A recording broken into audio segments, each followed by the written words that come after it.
Bom dia a todos e a todas. Eu sou a professora Márcia Marques e, juntamente com a professora Valdemar Rocha, fazemos parte da comissão científica da CMBio, a qual integra, esse ano de 2020, o professor Arthur Souza. Hoje é um dia destinado à apresentação oral dos resumos expandidos, no período manhã e tarde. Estamos no terceiro ano consecutivo de apresentações dos resumos expandidos. No ano de 2018, tivemos publicado 22 resumos expandidos. No ano de 2019, 15 resumos expandidos.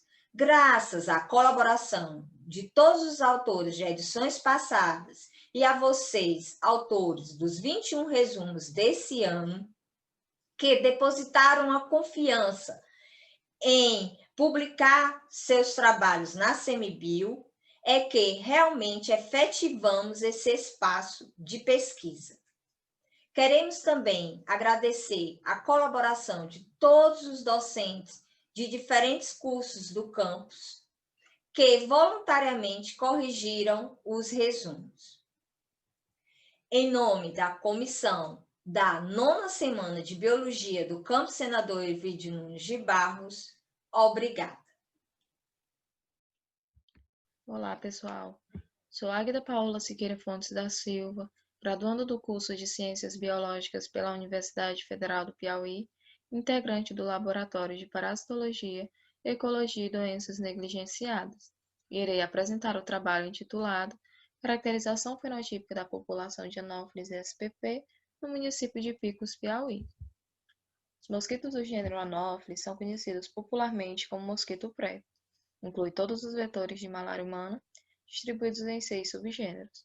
Destes, 5 são típicos de regiões neotropicais, sendo de maior interesse epidemiológico no Brasil as espécies do subgênero Anopheles quercia e Anopheles niçorhynchus.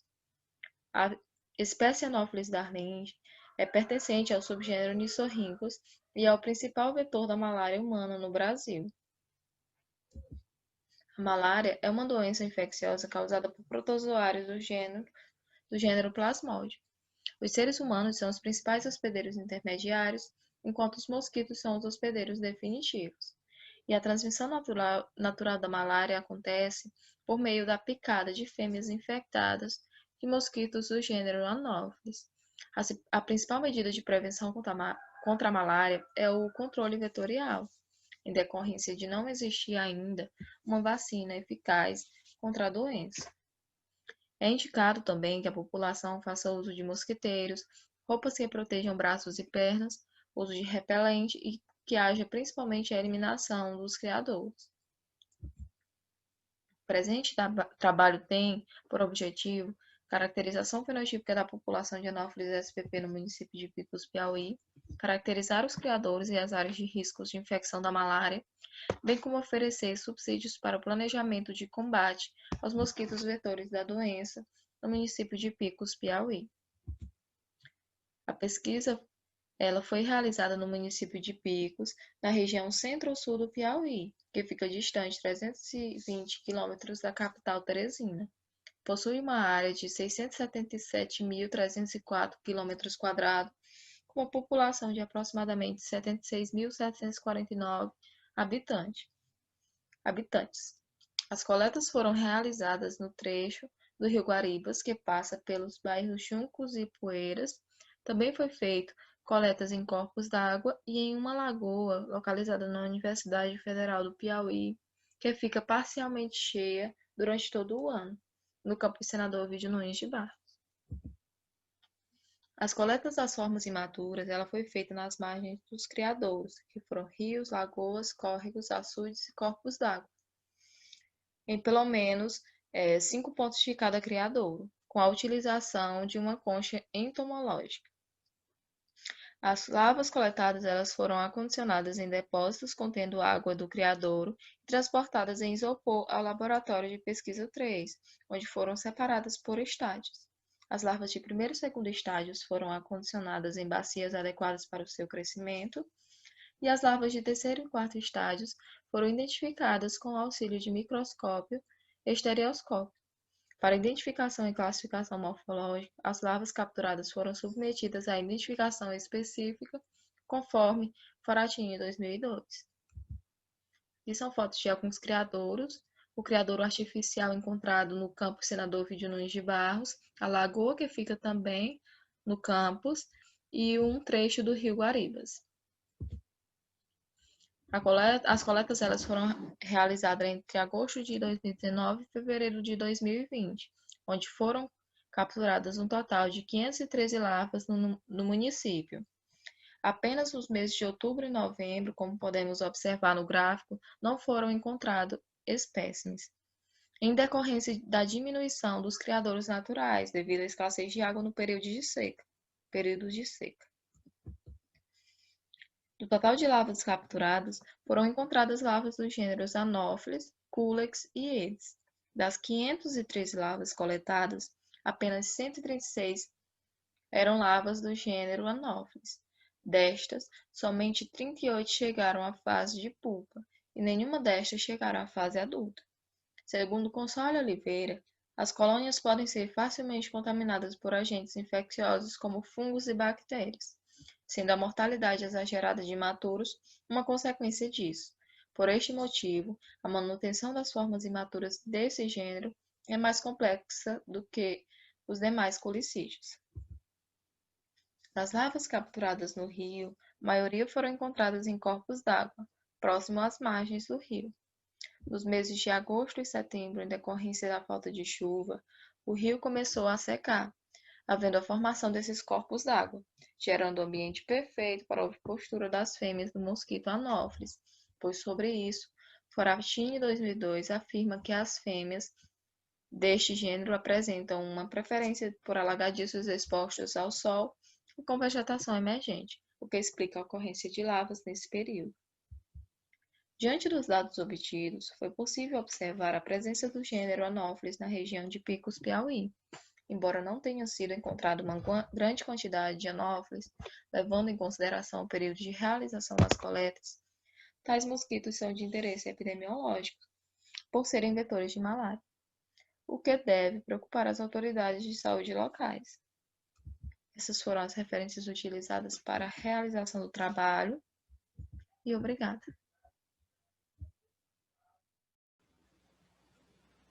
Bom dia, boa tarde, boa noite, dependendo do horário que você estiver assistindo. Meu nome é Arão Braga Mourão, sou aluno do segundo semestre de Gestão Ambiental do Instituto Federal do Ceará e sou bolsista de iniciação científica, juntamente com a minha orientadora Ana Raquel e o antigo bolsista Israel Bezerra, que também contribuiu para o desenvolvimento desse estudo. E esse estudo é sobre a avaliação fitoquímica de Sterculia apetara, a popularmente chamada xixá, cultivada aqui no Ceará.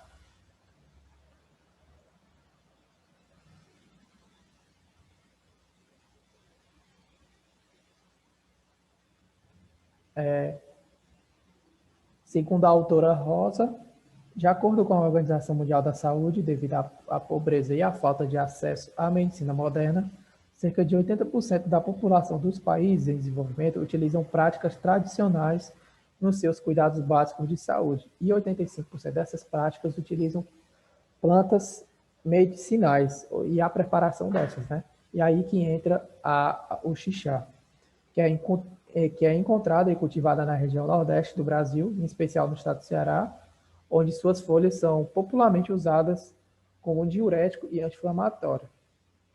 Diante da carência de comprovação científica, né, esse trabalho tem como objetivo avaliar a composição química do xixá no estado do Ceará.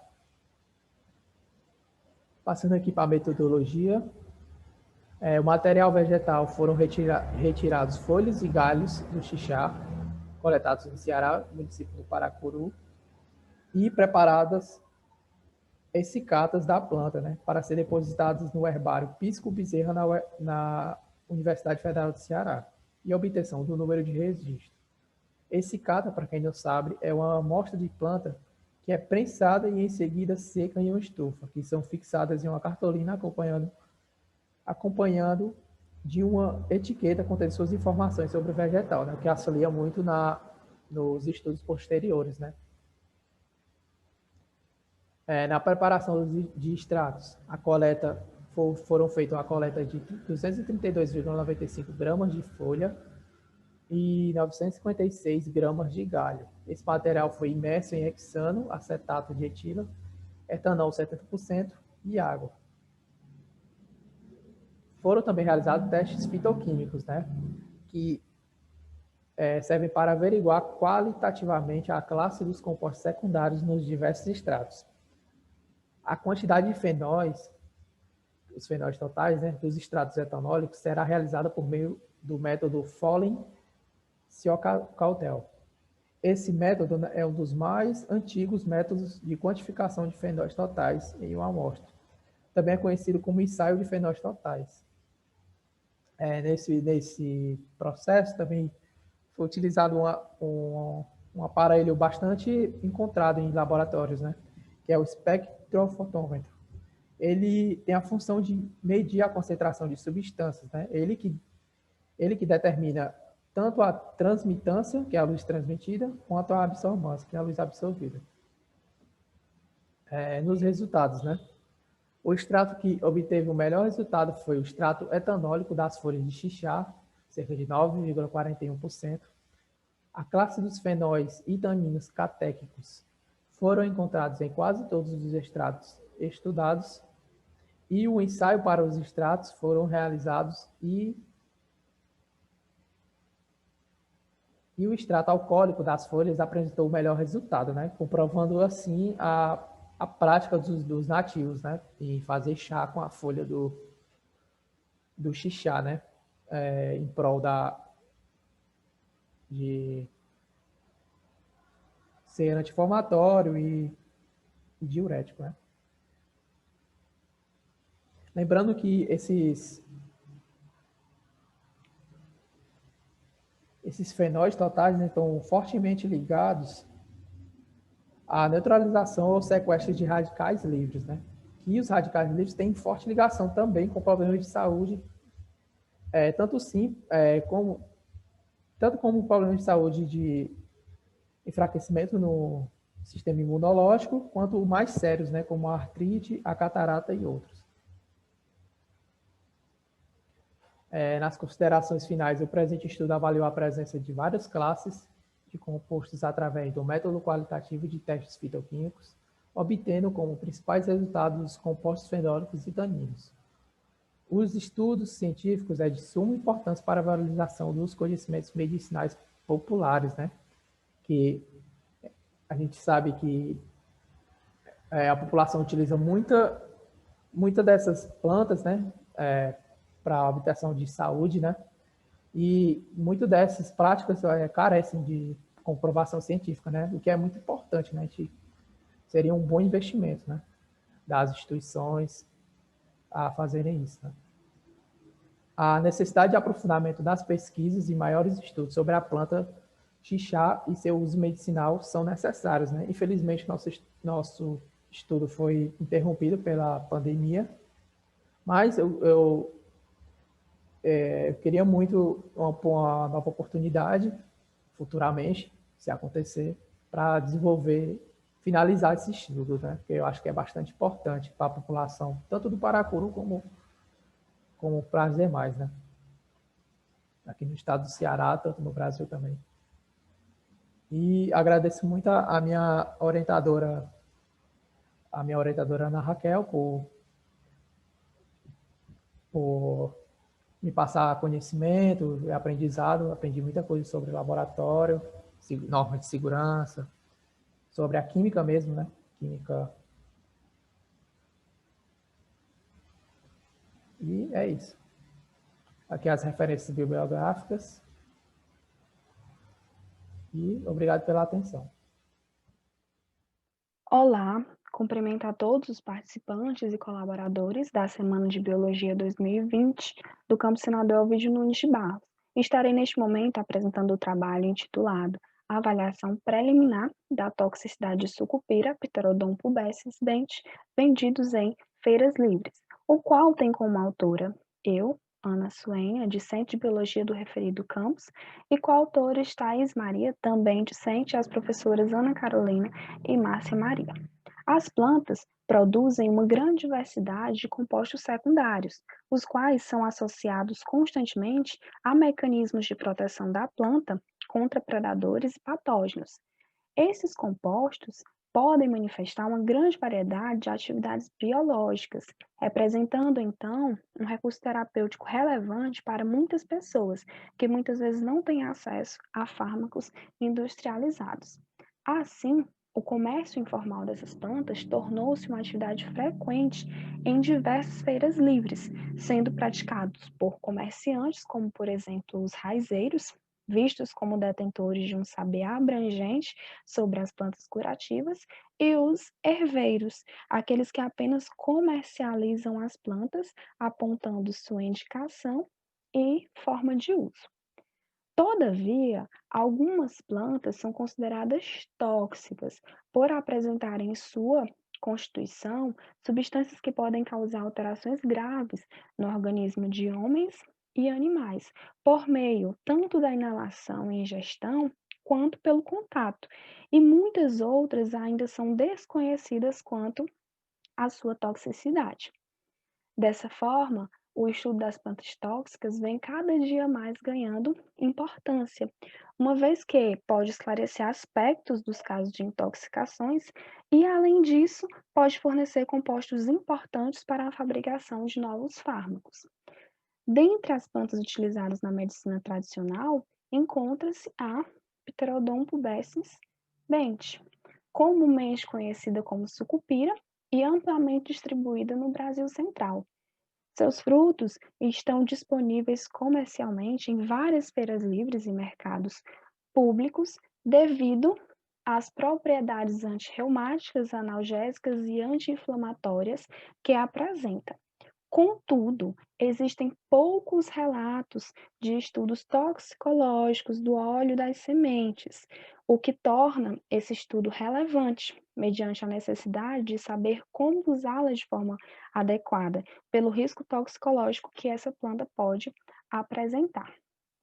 Assim, objetivou-se com esse trabalho avaliar o potencial tóxico dos extratos obtidos através do óleo das sementes de Pterodon pubescens.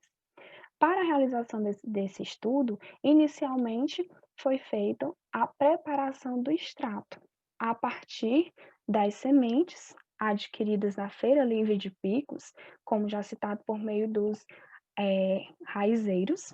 Após um processo de seleção das melhores sementes, estas foram trituradas manualmente e pesadas, e em seguida submetidas à extração em etanol absoluto, como podem observar na imagem, protegidas da luz e em temperatura ambiente. Após 7 dias, a solução resultante foi filtrada e concentrada em banho-maria para a obtenção do extrato bruto. Para a preparação do bioensaio com artémia salina, foi utilizado o método descrito por Mayer. Inicialmente foram incubados 0,3 gramas dos cistos desse microcrustáceo em água de poço para quebrar a dormência e permaneceu em aeração por 2 horas. Passadas essas 2 horas, essa água de poço foi retirada e foi colocada uma mistura contendo 25 gramas de sal marinho em 1 litro de água mineral. Após 48 horas, os náuplios vivos, as artêmias vivas, foram recolhidos e postos em tratamentos. A solução mãe desses tratamentos continha, a concentração de 1.000 ppm, a qual foi seriada, perfazendo os tratamentos de 1.500, 250, 125 e 62,5 ppm. As amostras foram feitas em quadruplicatas, em cada uma continha 10 náuplios. Para o controle negativo, foi utilizado a própria água salina.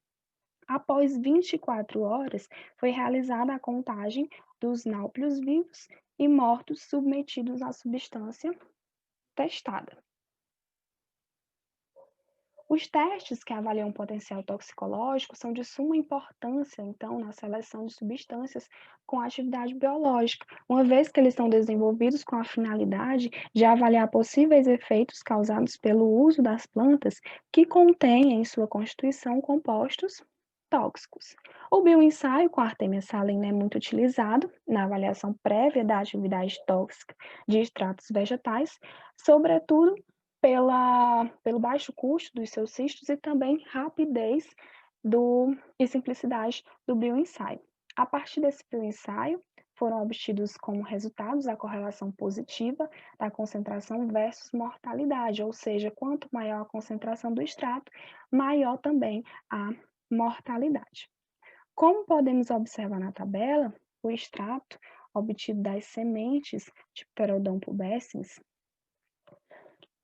demonstrou um elevado percentual de mortalidade nos experimentos onde foi utilizada a concentração de 1.000 ppm, eliminando quase 100% dos náuplios, e continuou causando mortalidade até a última concentração estudada. Essa figura mostra a reta de regressão obtida a partir da correlação entre o percentual de mortalidade de artemia salina versus a concentração do extrato. Segundo Mayer, em avaliações de toxicidade de compostos ativos de extratos de planta, utilizando o microcrustáceo artemia salina, os compostos que apresentarem CL50, ou seja, a concentração letal inferior a 1.000 ppm, são considerados tóxicos. A partir da reta de regressão apresentada, foi obtida a concentração letal do extrato das sementes de Pterodon pubescens. Aqui está a reta de regressão, e então os extratos apresentaram uma CL50, concentração letal de 462,86 ppm. Segundo Amarante, um determinado composto é considerado com baixa ou nenhuma toxicidade se a CL50 for superior a 500 ppm. Quando a concentração letal for entre 100 e 500 ppm, é considerado com moderada, toxicidade. E quando a CL50 for inferior a 100 ppm, alta toxicidade. Mediante esses parâmetros apresentados, então, o extrato de sementes de Pterodon pubescens caracteriza-se como moderadamente tóxicos. Assim, a partir dessa avaliação preliminar de toxicidade, o extrato etanólico da semente de Pterodon pode ser considerado bioativo e apresenta toxicidade moderada. Dessa forma, os resultados obtidos e apresentados podem fornecer uma grande contribuição para o uso seguro da sucupira, além de incentivar a realização de novos testes, subsidiando pesquisas futuras para o uso seguro da planta em questão. Aqui estão as referências utilizadas na apresentação e obrigada pela atenção. Olá, eu sou José Fabrício de Carvalho Leal e vou apresentar o trabalho intitulado Avaliação da qualidade de infusões de chás utilizados para a ansiedade, que tem como autores a pessoa que vos fala, Maria Brenda Leal, Caiane Souza, Estela Regina e sob orientação da professora Márcia Maria.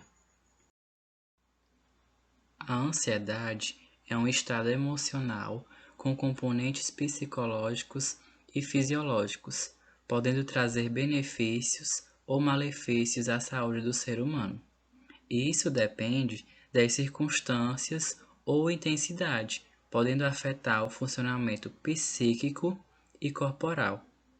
Em outras palavras, a ansiedade é tida como uma resposta natural do corpo mediante a um estímulo que é essencial para a autopreservação, levando o indivíduo para o confronto da situação, agindo com impulso e motivação a fim de preservá-lo. Dessa forma, independente da modernidade que o mundo se encontra, as pessoas têm procurado cada vez mais alternativas terapêuticas naturais para aliviar os sintomas da ansiedade. E outra maneira de se obter as propriedades medicinais das plantas é utilizando chás. As formas mais comuns são infusão e decocção, e seu uso popular com pretensas propriedades medicinais é comum, especialmente em populações de baixa renda, em razão do baixo custo e facilidade de acesso, além de questões culturais e na falta de acesso ao sistema de saúde público. Mediante a crescente busca populacional por infusões de chás com propriedades ansiolíticas, estudos com plantas medicinais que visam avaliar a qualidade desses produtos se tornam relevantes para a saúde do consumidor. Em vista disso, objetivou-se nesse estudo avaliar a rotulagem e analisar a presença de materiais estranhos em amostras comerciais, sachê, de infusões de chás com propriedades ansiolíticas ou sedativas de uso popular. Para a realização do estudo, as infusões de chás na forma de sachês foram adquiridas em supermercados do município de Picos.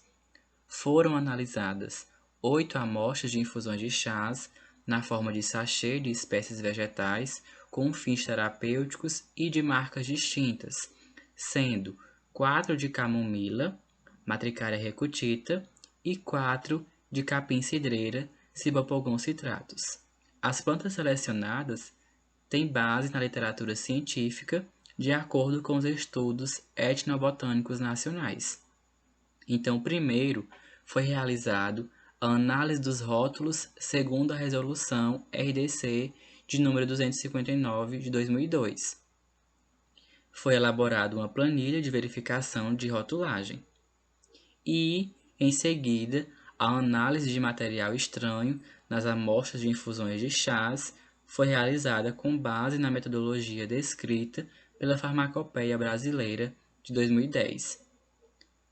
Ocorreu por meio do exame visual e com o auxílio de uma lupa, e o material estranho foi separado com o auxílio de uma pinça.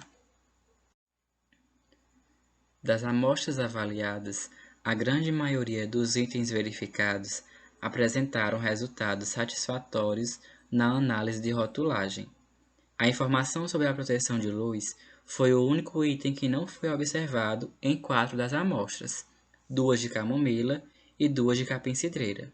Sendo assim, constatou-se que as embalagens dos produtos atenderam às especificações, ou seja, os resultados indicam a adequação das amostras avaliadas às exigências da legislação. Na análise de material estranho das amostras da marca B de camomila e na marca A de capim-cidreira, não foi identificado substâncias anormais. Todavia, nas outras amostras pôde-se observar a presença de materiais estranhos, como material rígido, pedra, sementes e galhos de outras plantas.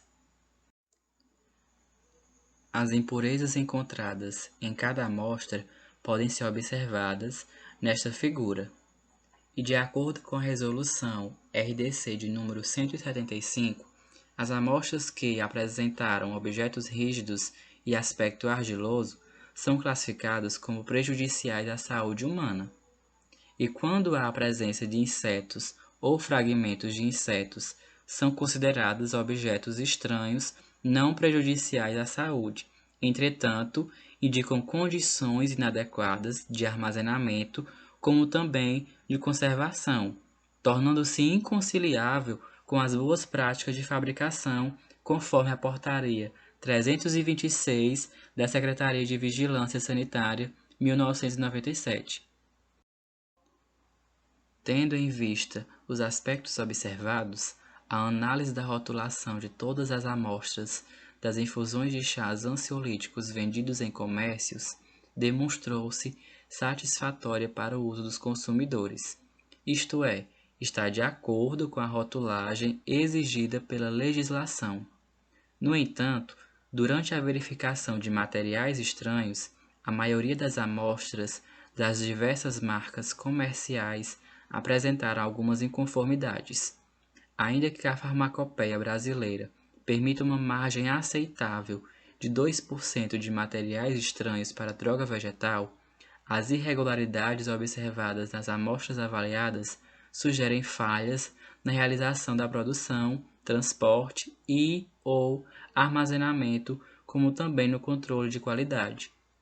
Ademais, a comercialização de fitoterápicos que descumprem os requisitos de qualidade de exigência da legislação garante a necessidade de inspeções mais rígidas pela vigilância sanitária às empresas fornecedoras. Estas foram as referências utilizadas para a apresentação e agradeço ao Laboratório de Parasitologia, Ecologia e Doenças Negligenciadas, bem como à Universidade Federal do Piauí, pelo apoio durante o desenvolvimento desse estudo e à Semana da Biologia pelo espaço de apresentação desse estudo. Muito obrigado. Olá, eu me chamo Isadora e vou apresentar o trabalho intitulado Caracterização fenotípica da população de Aedes spp, potenciais transmissores de arbovirose no município de Picos, Piauí. Esse trabalho foi realizado por mim e demais autores. Segundo a OMS, as doenças tropicais negligenciadas fazem parte de um grupo diversificado de doenças transmissíveis que prevalecem em condições tropicais e subtropicais em 149 países, que afetam mais de 1 bilhão de pessoas e custam bilhões de dólares às economias em desenvolvimento todos os anos. Alguns autores sugerem que a incidência de epidemias arboviróticas está relacionada com um conjunto de condicionamentos sociais, tendo maior chance de ser atingida por enfermidades populações com as piores condições socioeconômicas. Segundo Console Oliveira, fatores ambientais como temperatura, luminosidade, quantidade de matéria orgânica e pluviosidade podem interferir no tempo de desenvolvimento e na quantidade de larvas de mosquitos em uma área. Os mosquitos são insetos pertencentes à família Culicidae, dípteros que recebem diversas denominações por serem muito abundantes. Os adultos são alados e, na grande maioria, hematófagos, enquanto as fases imaturas são aquáticas. Seu ciclo biológico compreende as fases de ovo, quadriestágios larvais, pupa e adultos. Os culicídeos são os mais importantes vetores de doenças, como o gênero Culex, Aedes e Anopheles. O gênero Culex é popularmente conhecido como muriçoca. Esse gênero tem a capacidade vetorial de transmitir doenças como filariose e a febre do Nilo Ocidental, doença que já teve 7 casos registrados no estado do Piauí, o último caso sendo registrado no ano de 2020, segundo a Secretaria de Saúde do Estado. O gênero Aedes é um gênero bastante importante por transmitir doenças como zika, chikungunya, febre amarela e é o principal vetor da dengue aqui no Brasil. O gênero Anopheles é encontrado frequentemente em áreas da Mata Atlântica. Esse gênero é responsável por transmitir a malária, uma doença que afeta mais de 100 mil pessoas todos os anos no Brasil. O presente trabalho teve como objetivo identificar a população e distribuição espacial da população de Aedes spp no município de Picos, Piauí. Metodologia. A pesquisa ela foi realizada no município de Picos, na região centro-sul do Piauí, possuindo uma área de 677.304 km². Com uma população aproximadamente 76.749 habitantes, segundo o IBGE de 2016. Foram feitas coletas em 7 bairros da cidade. As formas imaturas foram coletadas por armadilhas do tipo larva e trampa, que foram instaladas em peri e intradomicílio de residências e pontos comerciais com uma altura de 1 metro do nível do solo, e foram enumeradas para uma melhor identificação. As amostras foram retiradas da larva e trampas e estocadas em tubos de vidro de 10 ml. As larvas, em seguida, foram armazenadas em bandejas de plástico contendo 400 ml de água e foram alimentadas com ração de tartaruga para promover seu desenvolvimento, sendo monitoradas diariamente no laboratório. Ao chegarem na fase de pupa, foram acondicionadas em copos de plásticos com 50 ml de água mantido em recipientes telhados, onde ficaram alojados até o desenvolvimento da forma alada, que são os insetos adultos. Para a identificação e classificação morfológica, as larvas de mosquitos foram que foram capturados foram submetidos à identificação específica quanto ao sexo e espécie, precedida conforme Foratim 2002. Para a construção do mapa de risco, foram utilizados os dados obtidos quanto à classificação de espécie encontrada por mês e local. Utilizamos o índice de positividade da lave-trampa, o IPL, e o índice de densidade da lave-trampa, o IDL. Também foi feita uma análise do Instituto Nacional de Meteorologia para verificar as variações de precipitação. Resultados de discussão. Durante o período de agosto de 2019 até fevereiro de 2020, foram capturadas 2.044 formas imaturas. A quantidade de formas imaturas capturadas nesse período teve uma maior quantidade nos meses de janeiro e fevereiro, os mesmos meses que tiveram uma maior precipitação, pois, segundo Bezerra, o acúmulo de água propicia o aumento de espécies imaturas no período chuvoso, tendo um maior número de criadouros, especialmente do Aedes aegypti, uma vez que suas formas imaturas ocupam recipientes artificiais que podem armazenar água. Em relação à quantidade de espécimes imaturas capturadas por bairro, o bairro São José e o Centro foram os bairros que tiveram uma maior captura. O bairro São José é comum a falta de água e o armazenamento dela em recipientes caseiros tornou-se um hábito das pessoas, propiciando o acúmulo de criadouros.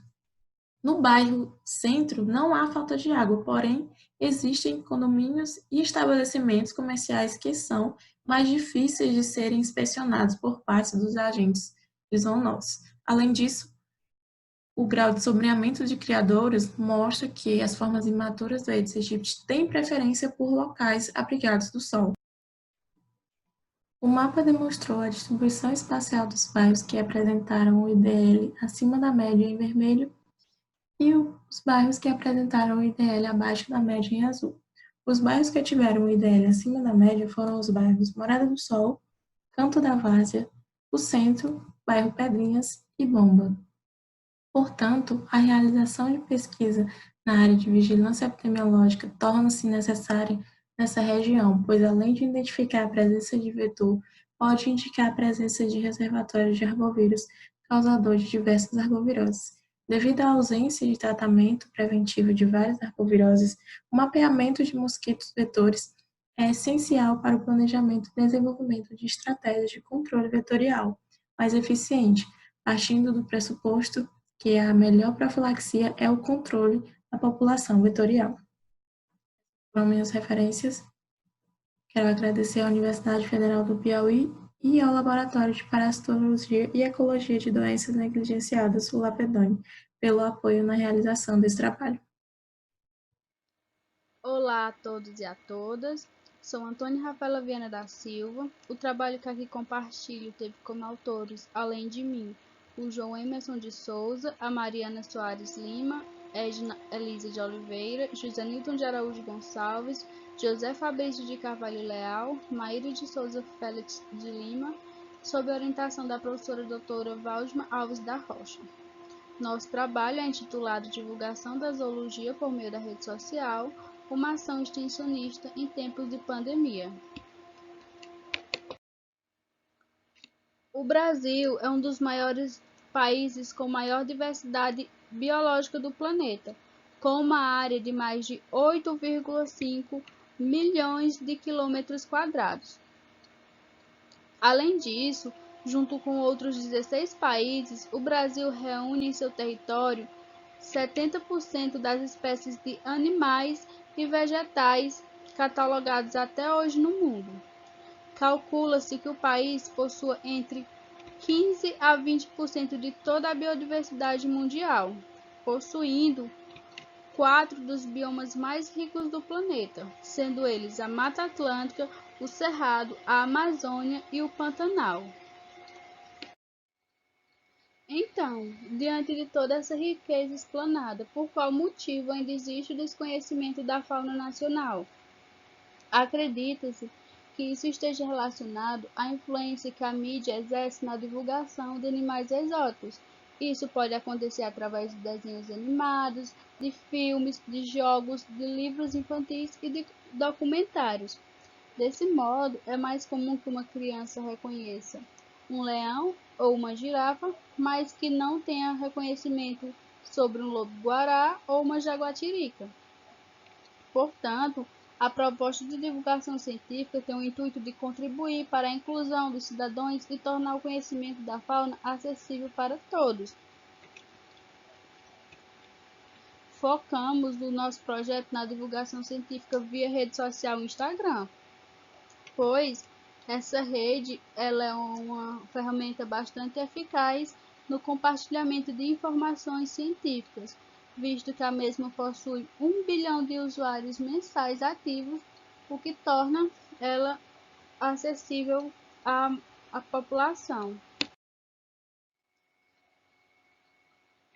Nesse cenário, objetivou-se nesse estudo disseminar conhecimentos a respeito da zoologia para toda a comunidade científica e não científica, com o conteúdo zoológico e curiosidades acerca do tema por meio da rede social Instagram, prezando pela divulgação científica acessível e de qualidade.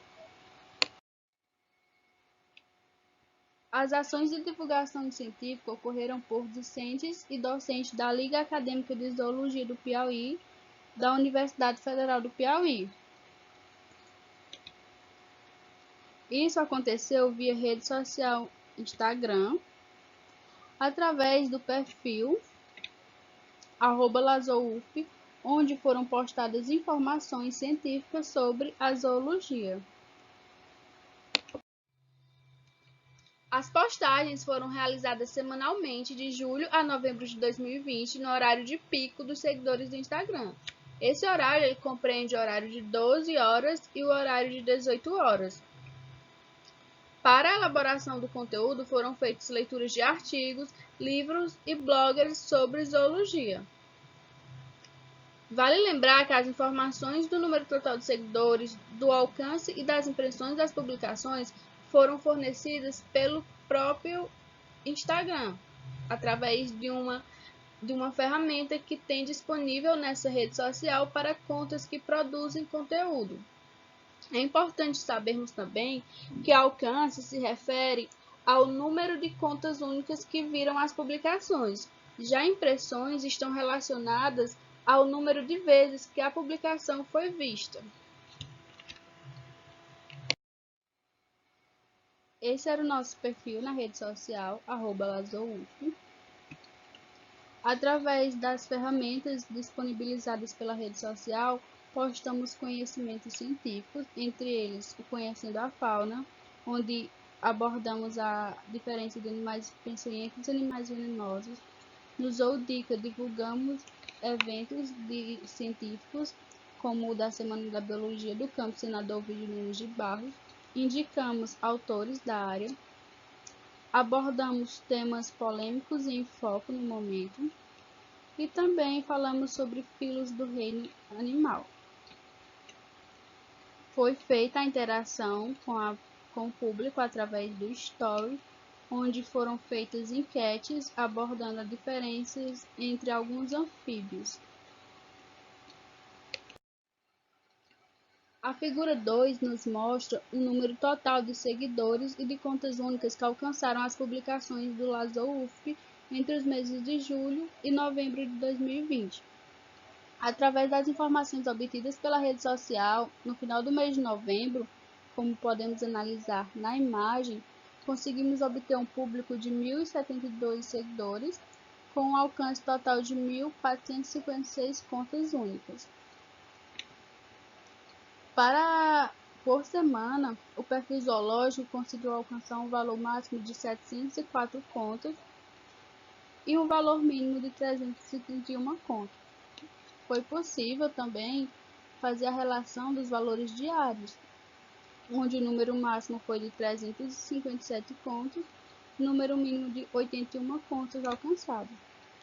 Diante desses valores positivos, é notável que o público em geral tem grande interesse pelas informações postadas.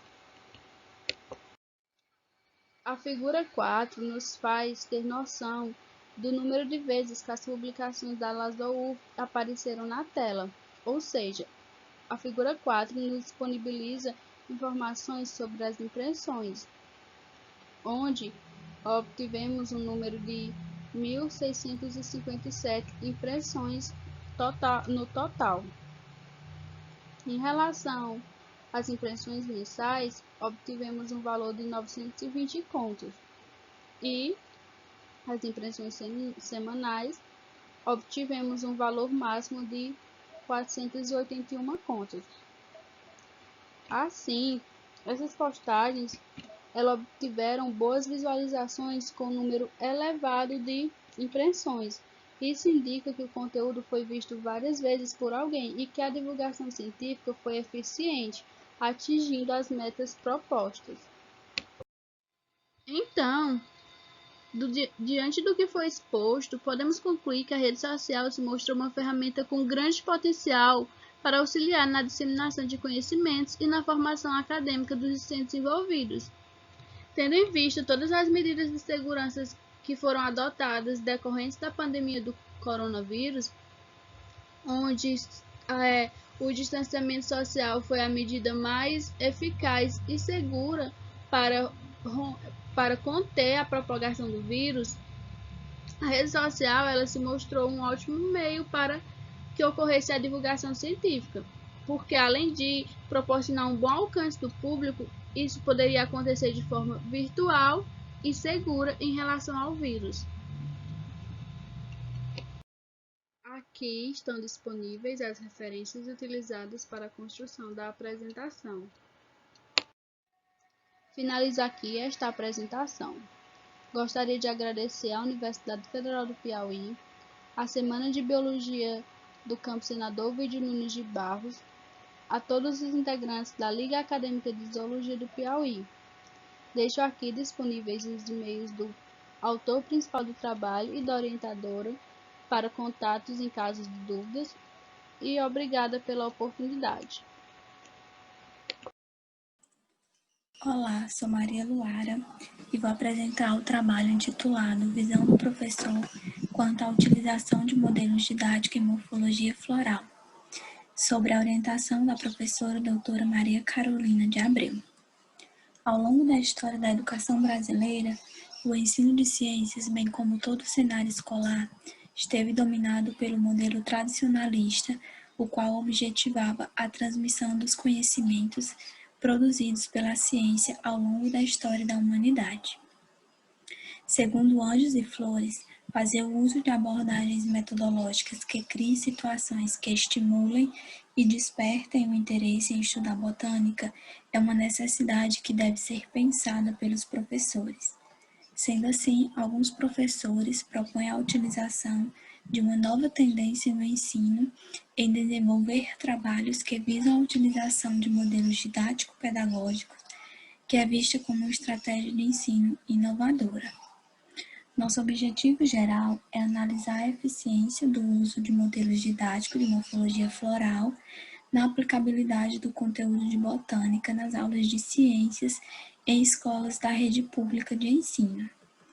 Nossos objetivos específicos é realizar uma análise da aplicabilidade dos modelos didáticos no dia a dia no trabalho docente ao ministrar aulas de morfologia de flor, além de avaliar se a prática docente, com a disponibilização dos recursos didáticos, se facilitaria no ensino e aprendizagem dos alunos da rede pública.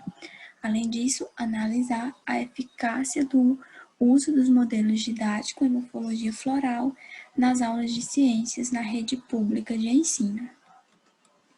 Nosso público-alvo são escolas da rede pública de ensino. No presente trabalho, foram selecionadas 10 escolas do municípios de Picos e Pionã. Devido à pandemia, o contato com as escolas foram através de e-mails e mensagens e também foram enviados os termos de consentimentos dos referidos entrevistados. Também foram confeccionados e feitos reparos nos modelos didáticos do Laboratório de Botânica da UFP. Devido à atual situação da pandemia, a realização das intervenções foram online. Depois dos termos de consentimentos assinados, foram montada uma aula em PowerPoint com todas as imagens dos modelos didáticos e gravado um vídeo na plataforma Zoom. Esse vídeo ele foi repassado para os alunos sobre orientação do professor, seguido de um link do questionário que foi confeccionado no Google Forms para a realização do diagnóstico de impacto e satisfação dos modelos didáticos. Realizadas as intervenções e a aplicação dos questionários, ocorreu a sistematização dos resultados questionados em relação ao uso de modelos didáticos se ajudaria nas aulas de morfologia de flor. A resposta dos professores foi unânime. 100% afirmou que ajudaria a ministrar as aulas. Os professores ainda afirmaram que se a escola disponibilizasse esses modelos didáticos, o ensino seria bem mais fácil, já que só o uso do livro didático não é suficiente para a fixação dos conteúdos de morfologia em flor. Segundo Mancini, a supervalorização do livro didático vai de encontro aos fins do processo educativo, permitindo que o único instrumento condicione todas as atividades realizadas em sala de aula e estabeleça os temas que valem a pena ser trabalhados, assim como a forma e o conteúdo da avaliação. Uma das dificuldades dos professores para o uso dos modelos didáticos é a falta de recursos da escola e o tempo para a confecção desses modelos didáticos. Sabemos que nem todas as escolas da rede pública elas disponibilizam de um laboratório equipado para aulas práticas de morfologia em flor. Então, cabe aos professores, em conjunto com a escola, promover metodologias com o uso de materiais didáticos no intuito de ajudar os alunos a fixarem os conteúdos. Faz-se necessário frisar que cabe ao docente ser facilitador da aprendizagem do discente, fazendo parte do processo de ensino e aprendizagem juntamente com ele. Esse estudo propôs às escolas a utilização de modelos didáticos durante as aulas de morfologia em flor. Os resultados obtidos demonstraram que o uso de modelos didáticos para esse conteúdo foi eficaz, amenizando as dificuldades encontradas pelos alunos em relação à absorção do conteúdo, quanto para os professores ao ministrar a aula. Ao analisar as respostas dos docentes, conclui-se que a utilização de modelos didáticos em morfologia floral é de extrema importância para facilitar a compreensão e a aplicabilidade do conteúdo trabalhado. Essas são as nossas referências e obrigada. Vamos iniciar agora a apresentação do nosso estudo, que traz o título Estudo de étimos mais recorrentes em livros didáticos da educação básica, potencializando a aprendizagem em biologia. É um estudo de autoria de minha pessoa, Manuel Messias Matos, Luiz Eduardo das Neves Silva e de Patrícia Gonzaga Silva. Bem, atualmente o ensino de alguns conteúdos, ou parte deles, tende a ser expositivo, linear e unidirecional. Na citação de Gianotto e Diniz, 2010, a gente verifica, que eles enfatizam que no ensino de biologia são conhecidas as dificuldades que muitos alunos apresentam na compreensão dos fenômenos físicos, químicos e biológicos. Apresentam ainda, e é verificável isso, que na biologia possui uma vasta quantidade de termos científicos específicos em que menos de 15% possuem uma explicação etimológica, pois os termos são trabalhados como conteúdos prontos e fechados, ou seja, o professor apresenta o conteúdo e o estudante memoriza. E é claro que a gente atualmente busca novas metodologias que venham a facilitar o aprendizado dos conteúdos. E neste caso da biologia, a gente pode trabalhar a questão da etimologia, do surgimento desses termos. Por isso, é interessante que a gente busque trabalhar e apresentar os prefixos e sufixos e fazer com que o aluno interaja junto com o conteúdo de forma geral. Segundo a citação de Carraer, 1986, esses termos adotados pela literatura científica apresentam dificuldades para o entendimento dos alunos, visto que os mesmos não possuem o vocábulo necessário para a compreensão dos termos apresentados nos livros didáticos e também pelos educadores. Assim, esse estudo emergiu no intuito de ressignificar o ensino de ciências, partindo do estudo dos étimos e sua importância no tocante a explorá-los na educação básica, a fim de que aconteça uma aprendizagem significativa. Na metodologia, a gente pode descrever o estudo como um estudo descritivo de cunho bibliográfico, onde os dados para a produção foram obtidos através de análise de livros adotados no ensino médio, na disciplina de biologia. Foram analisados os sufixos e prefixos em 3 livros de cada ano série, e a análise adotada no estudo foi a análise de conteúdo pautada em Bardan 2011. Como cita Nunes 2013, ele mostra que a etimologia pode servir de ferramenta para o desenvolvimento de um ensino e uma aprendizagem significativa do vocabulário biológico.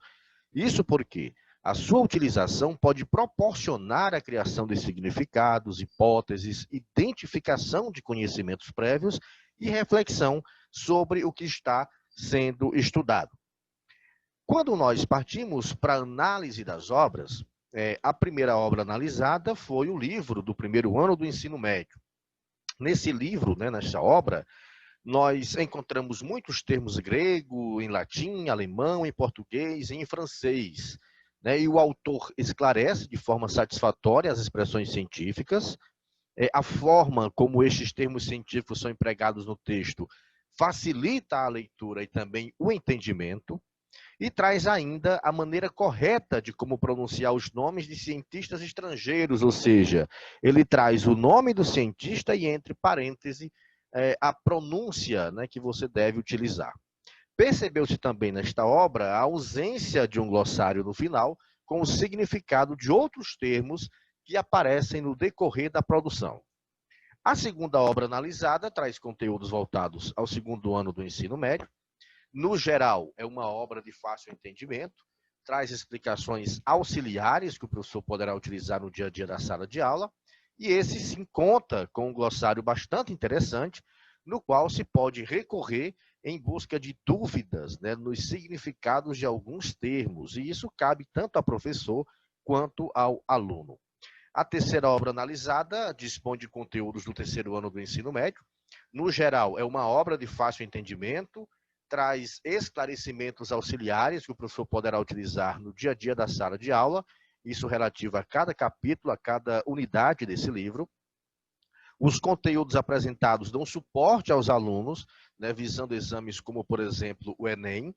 Alguns conteúdos apresentam muito material, inclusive conteúdos específicos de cursos preparatórios para o Enem, e esses conteúdos estão dispostos em links dentro dos capítulos que o aluno pode acessar e aprofundar o seu conhecimento a respeito do assunto em estudo. Após a análise, a incidência de prefixos e sufixos que se repetiram com maior frequência nas 3 obras elencadas foram micros, pequeno, bios, vida, gliques, doce, neo, novo, aplos, simples, único, pro, anterior, mitos, fio, meta, além de, e anar, para cima.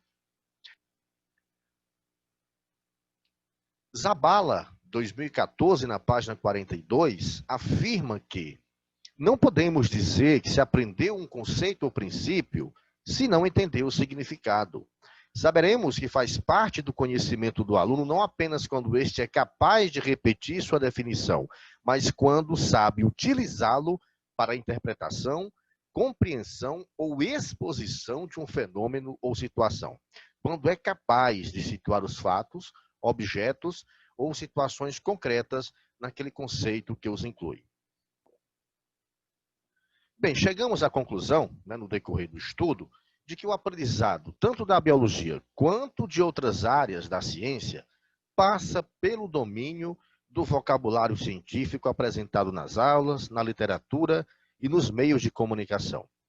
Concluímos também que é preciso estudar os termos biológicos de uma maneira que possibilite refletir sobre eles, tornando-os mais proveitosos ao estudante, permitindo que o mesmo possa perceber as relações entre os termos e compreendê-los de forma mais profunda. Concluímos também que o estudo dos étmos torna-se fundamental para que os alunos venham a compreender de forma satisfatória alguns conteúdos que apresentam termos científicos complexos, ou seja, a forma como o professor expõe os étmos durante a explicação do conteúdo é de suma importância para a melhor compreensão por parte do aluno. Algumas referências do nosso estudo e muito obrigado a todos. Olá, pessoal. Meu nome é Marcélia Bastos e eu vou falar para vocês hoje sobre o projeto Nomes Populares dos Répteis do Brasil, um projeto de divulgação científica e conservação. Os répteis, eles incluem todos aqueles animais que têm a pele recoberta por escamas e que necessitam de uma fonte externa de calor para regular sua temperatura, ok? E aí a gente tem, então, mais de 11 mil espécies de répteis reconhecidas atualmente no mundo, distribuídas em 4 grandes ordens: os testudines, os esquamatas, os crocodilia e os sphenodontia, tá? Dessa grande diversidade, o Brasil, ele compreende aí 795 espécies e ele é considerado aí o 3º país mais rico em diversidade de espécies de répteis do mundo, tá, pessoal? E eles apresentam, e essa grande diversidade de espécies, ela apresenta uma grande importância ecológica e também uma importância econômica e social, tá? Eles são importantes ecologicamente porque atuam como controladores de populações de invertebrados e de outros vertebrados e são responsáveis aí pela manutenção de um equilíbrio ecológico, tá? Em relação à importância econômica e social, tá? Algumas regiões aí do nosso país, alguns desses animais, eles são utilizados como fonte de alimentação, como aqui na região Nordeste, que o TEIU, ele é muito consumido na alimentação. Eles são utilizados para caça, existem aquelas espécies chamadas de interesse médico, né, que são as cobras peçonhentas, que ocorre a extração aí do veneno dessas espécies para a produção de medicamentos, e ainda tem aquelas espécies que acabam sendo capturadas ou traficadas. A gente tem um exemplo aí da anaja, né, que foi um caso recente aí na mídia, que foi uma espécie traficada por um estudante de medicina veterinária e que causou todo aquele rebuliço aqui na nossa região, certo? E a área da biologia que estuda essa relação de interação entre as pessoas e os répteis, pessoal, é a etnoherpetologia, tá? E ela estuda essa relação de interação, tanto no que diz respeito ao seu conhecimento, à sua utilização, à sua classificação e também à convivência dos répteis com os seres humanos. Então, essa relação aí, todas essas relações são estudadas pela etnoherpetologia. Okay? E essa relação, ela é existente aí há muito e muito tempo, tá? E ela ocorre em praticamente todos os ambientes que esses animais habitam, certo? Que esses animais habitavam. E aí, uma das formas, pessoal, da gente obter o conhecimento sobre a biodiversidade dos répteis de uma determinada região é através do conhecimento tradicional das populações, certo? E esse conhecimento tradicional associado ao conhecimento científico que a gente tem, isso aí a gente pode constituir ferramentas importantes para fornecer informações para a conservação das espécies de répteis. E focando nesse ponto, foi então que surgiu o projeto de divulgação científica Nomes Populares dos Répteis do Brasil, tá? Ele surgiu a partir da publicação da lista de nomes populares dos répteis do Brasil, da qual eu sou uma das autoras, tá? E depois que surgiu aí, que apareceu, né, que nós conseguimos publicar essa compilação de informações sobre os nomes populares dos répteis do Brasil, eu então resolvi botar o projeto, né, no papel e começar a aplicar esse projeto, né, na prática. E o objetivo do projeto é levar a informação sobre todas as espécies de répteis do Brasil de uma forma simplificada e lúdica, de maneira que todas as pessoas tenham acesso e entendimento acerca dos temas adotados, dos temas abordados, sensibilizando assim a população sobre a conservação das espécies de répteis que ocorrem na nossa região, tá? E como metodologia, nós determinamos aí uma rede social para estar implementando o nosso projeto. E a rede social que a gente selecionou foi, então, o Instagram, tá? No Instagram, a gente realiza postagens diárias que são divididas aí pelos grupos dos répteis. Durante 3 dias na semana, às segundas, quartas e sextas, são realizadas as postagens sobre as serpentes, tá? E nessas postagens, a gente coloca o nome popular, os nomes populares, a gente coloca o nome do autor, certo? E também a gente coloca no corpo do texto, lá no Instagram, a gente coloca também informações sobre a distribuição geográfica desses animais. Em relação às serpentes, a gente ainda tem uma parceria com o projeto de extensão universitária da Universidade Estadual do Rio de Janeiro, o Convivendo com Serpentes, que ele é encabeçado pela doutora Jane de Oliveira, da UERJ, tá? E aí, nas terças, quintas, sábados e domingos, nós postamos aí sobre os demais grupos de répteis, isso aleatoriamente, tá? Então, tem postagens sobre quelônios, sobre crocodilianos, sobre anfisbenas, sobre lagartos, nos demais dias da semana. As postagens, elas são feitas através de fichas, né, de slides produzidos no aplicativo, tá? E aí nós temos um slide principal que consta a foto principal da espécie com os nomes populares e o nome do autor da foto, tá? E nós temos aí outras fichas posteriores que vêm trazendo outras fotos da espécie, mostrando aí padrões de colorações diferenciados, variação ontogenética que essas espécies possam apresentar. E ainda no caso das serpentes, nós temos aí uma informação sobre o tipo de dentição, que vem aqui ao lado do nome, como vocês podem ver na primeira foto aí, da Lachesis multa, que tem uma imagenzinha da dentição solenógrafa ao lado do nome da espécie. Já nos domingos, além da postagem, né, tradicional da espécie, dos nomes populares, nós temos ainda a postagem de um resumo de um artigo científico na área de etnoherpetologia, tá?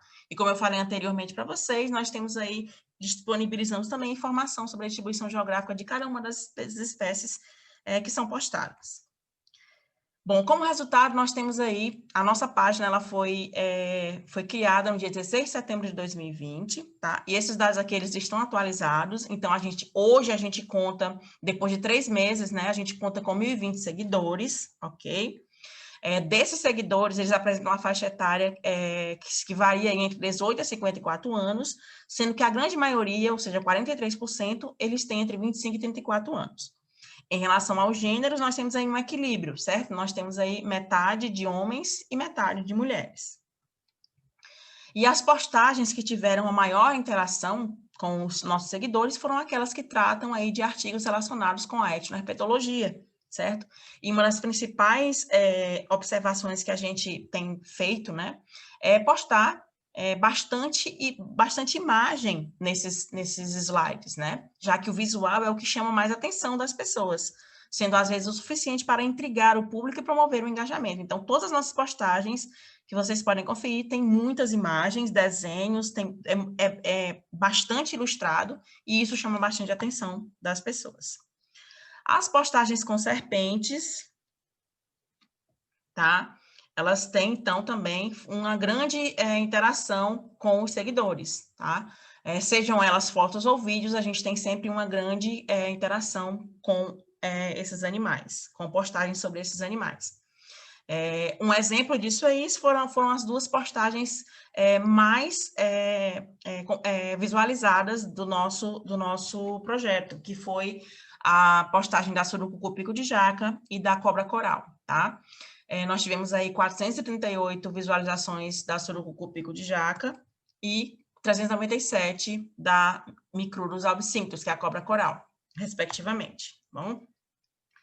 E aí, das publicações que a gente fez foi sobre o artigo de Silva e colaboradores 2019. Esses autores, eles mostraram que o conhecimento dos nomes populares é muito importante, né? Eles fizeram uma pesquisa sobre esses nomes em relação às serpentes surucucu e jararaca na região do Alto Juruá, no Acre. E aí eles viram que o nome jararaca, ele deve ser aplicado aos juvenis da serpente Bothrops atrox, e o nome surucucu, que até então era atribuído à espécie Lachesis multa, deveria ser atribuído somente aos adultos da espécie Bothrops atrox, já que a grande maioria dos acidentes daquela região são causados por espécimes de Bothrops atrox. Aí ele sugeriu que a espécie Lachesis multa fosse chamada então de surucucu pico de jaca. Então, isso aí é para mostrar para vocês a importância de nós conhecermos os nomes populares, ok? Em relação aos lagartos, nós temos aí um padrão diferente de interação, né? Essa interação, ela varia de acordo com a espécie que é postada. As espécies que tiveram maior interação nas nossas postagens foram as duas espécies do gênero Dracena e a espécie Uracentro azurium, né? Que é um lagarto com um verde muito vibrante e chama realmente bastante atenção. Os lagartos aí do gênero Dracena, eles já são conhecidos popularmente como víbora, e eles acabam, então, chamando a atenção, né, das pessoas, curiosamente, porque eles são considerados lagartos venenosos. Lembrando que no Brasil não existe lagartos venenosos, tá, gente? E aí, o mesmo acontece com os quelônios, né? Dependendo da espécie, ocorre uma maior interação por parte dos seguidores. Aquelas postagens que têm a maior quantidade de interação são as que tratam aí das tartarugas marinhas, já que elas são consideradas aí como espécies bandeiras, que são aquelas espécies mais carismáticas, né? Que os grandes projetos conseguem aí arrecadar fundos para contribuir com a conservação dessas espécies. E as postagens que apresentam as menores interações são aquelas feitas com crocodilianos e anfisbenas, né? As anfisbenas aí, no caso, são provavelmente porque são espécies ainda pouco conhecidas, que têm o hábito fossorial, as pessoas não têm o hábito de ver esses animais, por isso elas têm esse menor interesse quando a gente faz essas postagens com esses animais, tá? E aí, só para finalizar, para mostrar para vocês a importância, né, desse trabalho de divulgação, a gente está fazendo esse trabalho de divulgação para contribuir com o processo de conservação dessas espécies, né? Principalmente daquelas espécies de interesse médico, como as serpentes peçonhentas, tá? E quanto mais a gente dissemina esse conteúdo, a gente transmite para a comunidade em geral, né, informações acerca da conservação dessas espécies, informações que vão ser úteis no processo de conhecimento desses animais, também em divulgações que vão ser úteis aí para o conhecimento da área da etnoherpetologia e também contribuindo para uma maior aproximação entre as pessoas, né, as pessoas leigas e a comunidade científica. E aqui são as referências que eu utilizei e eu espero que vocês tenham gostado do trabalho. Olá, eu me chamo Caio Michel, venho aqui apresentar um trabalho intitulado Uso e Conservação das Fontes Naturais de Água em Comunidades Rurais do município de Picos, Piauí. Esse trabalho tem como autores a Márcia Costa Alves, Márcia Maria Mendes Marques, Maria do Socorro Meirelles de Deus e eu, Caio Michel Lima Borges. Segundo o IBGE 2017, cerca de 9,8 milhões de domicílios no Brasil ainda não têm acesso à rede de distribuição de água de qualidade e são abastecidas por outras formas de abastecimento de água, tais como cisternas, poços, carros-pipas e outras alternativas. Na região Nordeste, essa água está prioritariamente nos açudes. Logo, é preciso fazer a manutenção e preservação desse volume de água disponível, seja através de fiscalização dos usos ou estabelecimento de regras de operação diferenciadas. A qualidade da água dos açudes apresenta elevada sazonalidade, estando sujeita a estratificações verticais, caso não ocorra uma circulação hídrica devida e a renovação de suas águas. As águas subterrâneas são uma saída estratégica, porém, isso deixa impactos e faz-se necessário um questionamento. Quanto tempo leva para a recuperação de um lençol freático?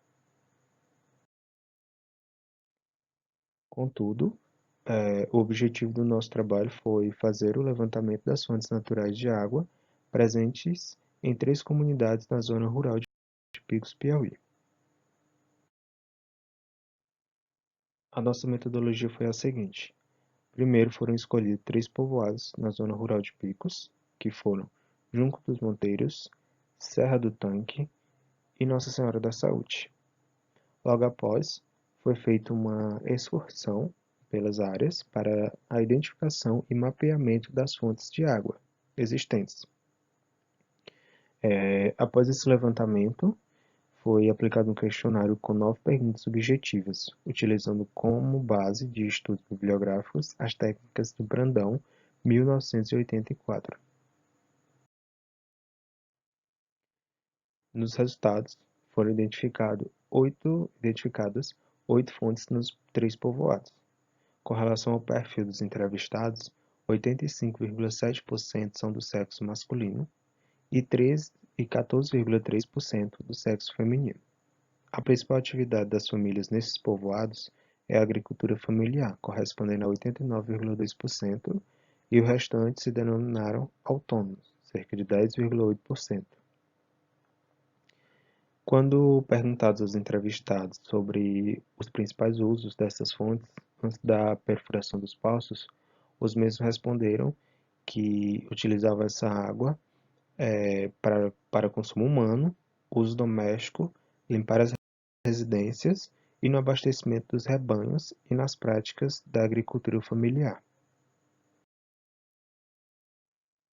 Aqui temos imagens das fontes mapeadas nos povoados, Junco dos Monteiros, Serra do Tanque e Nossa Senhora da Saúde. Em A, temos Olho d'Água do João de Deus. Em B, temos Olho d'Água do Pinga. Em C, temos Olho d'Água do Seu Lopes. Em D, temos Olho d'Água de Baixo. Em E, temos Olho d'Água do Paulo. Em F, temos a Bica de Holanda. E em G, temos o açude municipal. Atualmente, nos povoados, essas fontes ainda têm algum uso para as famílias e foi respondido que apenas o açude municipal e o olho d'água do João de Deus são de uso nos períodos de seca para matar a sede do rebanho local e que ainda assim existem famílias que vão lá uma ou duas vezes por semana pegar água para abastecer suas casas. Contaram que não pretendem deixar de consumir aquela água e que a fonte tem um valor sentimental para elas. Ainda foi mencionado por alguns moradores locais que não havia uma necessidade urgente na preservação desses locais, porque eles alegaram uma idade avançada e que essas fontes não têm mais uso para eles, e que seus netos e gerações seguintes não vão precisar passar pelo que elas tiveram de conviver no passado recente, com relação à convivência em áreas de difícil acesso à água, como no caso dessa região, era necessário percorrer em média por dia cerca de 5 a 8 quilômetros para buscar água. Então, observou-se que, embora a população conte com outra fonte de água, no caso os poços, as fontes naturais ainda têm utilidade para alguns dos moradores desses povoados, em certos períodos do ano ou para certas atividades realizadas nas comunidades. Daí a importância de manter esses ambientes preservados por parte da comunidade, até porque a principal atividade desenvolvida na região é a agricultura familiar, e é imprescindível que a disponibilidade de água nesses locais vá ajudar nessa atividade desenvolvida, caso a agricultura familiar. Essas foram minhas referências e muito obrigado. Olá, me chamo Marcos Francisco de Sá e tive orientação das professoras Maria do Socorro e Márcia Maria para o desenvolvimento desse trabalho, que tem como título A Espécie Quinidoscus quercifolia euforbácea, uma revisão. As plantas medicinais sempre foram usadas como recurso terapêutico desde as mais antigas civilizações humanas, seja como método de profilaxia ou de tratamento. Contudo, são necessárias investigações científicas acerca das propriedades benéficas, aos quais possibilitará conhecimento e uso seguro destas. Segundo o Silva et al. 2014, as avaliações das propriedades atribuídas a diversas espécies de plantas medicinais envolvem áreas de etnobotânica e farmacologia, bem como isolamento, purificação e caracterização de princípios ativos e a formulação para a produção de fitoterápicos. No Brasil, a regulamentação do uso de plantas medicinais e da fitoterapia iniciou-se em 2016 com a aprovação da Política de Práticas Integrativas e Complementares no Sistema Único de Saúde. A partir desta legislação e com orientações da OMS, também em 2006, foi aprovada a Política Nacional de Plantas Medicinais e Fitoterápicos. Já em 2008, foi aprovado o Programa Nacional de Plantas Medicinais e Fitoterápicos e, consequentemente, o RENISSUS, que é a Relação Nacional de Plantas Medicinais de Interesse para o SUS. Assim, a espécie Cnidóscuros quercifolius, ou família Euphorbácea, popularmente conhecida como favela faveleira urtiga branca, é uma planta medicinal brasileira endêmica do bioma caatinga, frequentemente encontrada no semiárido nordestino, em especial nos estados de Pernambuco, Bahia, Ceará, Paraíba, Piauí e Rio Grande do Norte, além do estado de Minas Gerais, na região sudeste, a qual é usada para fins medicinais, alimentícios e pecuaristas. Desse modo, o presente estudo teve como objetivo analisar e destacar os estudos bibliográficos sobre as atividades biológicas e farmacológicas da espécie de Cnidóscuros quercifolius, com uma perspectiva de contribuir para pesquisas de produtos naturais. A metodologia se baseou em revisão bibliográficas nas bases de dados da PubMed, Medline, Rindal e Cielo, e que abrangeu publicações brasileiras e internacionais. Essas publicações passaram por critérios de inclusão e exclusão. De inclusão, contemplou as publicações que abordou características botânicas, a caracterização, química e atividade farmacológica e ou biológica da espécie estudada, e a exclusão contemplou artigos com profissionais de outras áreas não relacionadas e que não contemplassem a temática em questão. A partir do critério de inclusão, os descritores estabelecidos foram Cnidóscuros quercifolius, morfologia, antioxidante e antimicrobial. Assim, as publicações foram analisadas por leitura detalhada e os resultados foram comparados e discutidos no desenvolvimento desse trabalho. Resultados de discussões. Partindo dos descritores, foram encontradas 14 publicações, das quais 8 foram identificados após a identificação dos critérios de inclusão. Nós vamos ver na tabela 1. Aqui foi feita uma sumarização na tabela, como podemos ver, das oito publicações selecionadas com base nos critérios de inclusão, que tem o título, autor e a descrição, como podemos ver. Essas publicações, elas foram baseadas em categorias conceituais de acordo com a caracterização morfológica de Cnidóscuros quercifolius, as atividades biológicas e as propriedades medicinais e farmacológicas, sendo catalogados trabalhos experimentais, a ser relação terapêutica de compostos bioativos em organismos. As características botânicas de Cnidóscuros quercifolius. A família Euphorbácea, ordem Malpigales, tem hábito herbáceo, arbustivo, arbóreo e lianas, com distribuição pantropical, cerca de 300 gêneros e quase 7.000 espécies, com cerca de 70 gêneros e 1.000 espécies no Brasil, segundo o Sobrinho, 2011. As características diagnósticas do gênero Cnidóscuros é a presença de tricomas urticantes em quase todas as suas partes vegetativas e florais, que, quando tocadas, provocam fortes dores urticantes e até em casos raros pode levar o indivíduo a desmaios. Assim, a espécie Cnidóscuros quercifolius, que nós vamos ver mais a seguinte na figura 1, possui hábito arbustivo, arbóreo, tamanho de 2 a 12 metros de altura, com tronco curto e ramificado desde a base. Possui lâmina foliar cartácea e subcoriácea, em geral, pinatilobada, inflorescência com 9 e 45 de cásios, flores estaminadas sésseis ou pequeno pedicelo perianto tubular hipocrateriforme, a tubular, campanulado, branco, glabro, estames de 8 a 14, em 2 verticílios, unidos em coluna pilosa na base, anteras oblongas, estaminóides filiformes, frequentemente anterígeros, ovário ovoide, cilíndrico ou ligeiramente anguloso, estiletes tetráfidos com 12 ramos estigmatíferos, fruto cápsula, loculicida ou septicida, piriforme, oblongo-ovoide, semente elíptico, oblongoide, a ovoide marrom, amareladas ou acinzentadas. Aqui podemos ver na figura 1, aqui na figura 1A, podemos ver a folha, o fruto e a flor da faveleira. Na B podemos ver a semente e na C podemos ver uma árvore da faveleira. Tem as atividades biológicas e farmacológicas de quinidófilos quercifólios.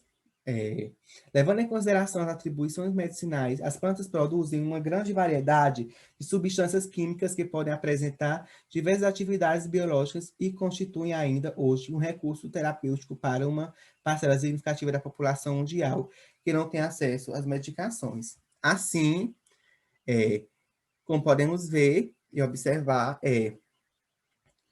a faveleira é usada tradicionalmente no tratamento de dores e processos inflamatórios, infecções, problemas estomacais e cicatrização de feridas, segundo Torres et al. 2018. Com isso, as raízes, as cascas, entrecascas, o caule, o látex são utilizados para o tratamento de processos inflamatórios em geral, em gênito urinário, como útero, ovários e próstatas, como antisséptico, dermatológico e oftálmico, para infecções renais e urinárias, contusões, fraturas, ferimentos, verrugas e até hemorroidas.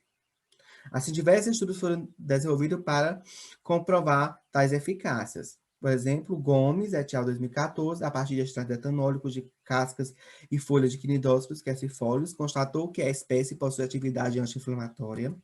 Paredes, 2016, ao avaliar o extrato de quinidófilos quercifólios com potencial terapêutico na prevenção de doenças, obteve resultados que demonstraram grande potencial antimicrobiano, antioxidante e resposta de inibição da acetilcolinesterase. Torres et al. 2018, ao analisar o teor de flavonoides e atividades antioxidantes obtidos das folhas da faveleira, chegou ao consenso que os flavonoides contribuíram para uma maior atividade antioxidante. Então, nessa perspectiva de um futuro mais próspero e saudável para o ser humano, pesquisas que envolvem a planta em questão obtiveram resultados positivos no controle fisiológico de glicose na corrente sanguínea, segundo Lira et al. 2017. Ao avaliar os efeitos hipoglicemiantes, os extratos aquosos de quinidófilos quercifólios encontrou uma redução de 29% dos níveis de glicose em animais que receberam 200 miligramas por quilograma de peso corporal. Considerações finais. Os trabalhos analisados mostraram que, apesar de grande potencial para o uso medicinal da espécie de quinidófilos quercifólios para o Nordeste brasileiro, os estudos relacionados à exploração das atividades biológicas dessa planta ainda são muito escassos. A partir de suas evidências científicas, as propriedades medicinais, como cicatrizante, antioxidante, antissépticos e outros. Portanto, é de grande importância para o desenvolvimento de pesquisas posteriores, com o intuito de avaliar as propriedades químicas e medicinais presentes, bem como apreciar outras características de atividades biológicas e farmacológicas de outras espécies de quinidófilos. Aqui foram nossas referências e obrigado pela atenção. Bem, pessoal, encerramos as apresentações desta manhã e voltaremos à tarde com as demais apresentações.